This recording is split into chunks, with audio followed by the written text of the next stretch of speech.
Assalamualaikum warahmatullahi.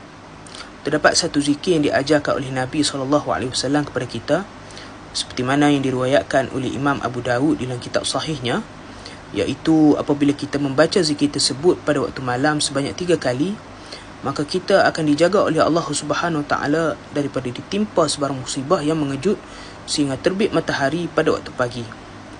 Jika kita membacanya pada waktu pagi sebanyak 3 kali, maka kita akan dijaga oleh Allah Subhanahu Wa Taala daripada ditimpa sebarang musibah yang mengejut sehingga terbenam matahari pada waktu maghrib.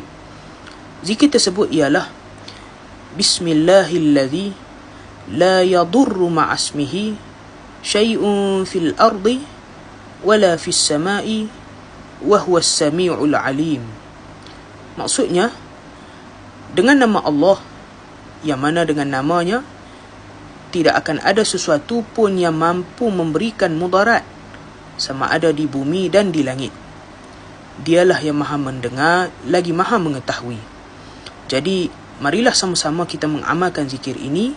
Mudah-mudahan kita sentiasa berada di dalam lindungan Allah Subhanahu Wa Taala. InsyaAllah. Wallahu a'lam.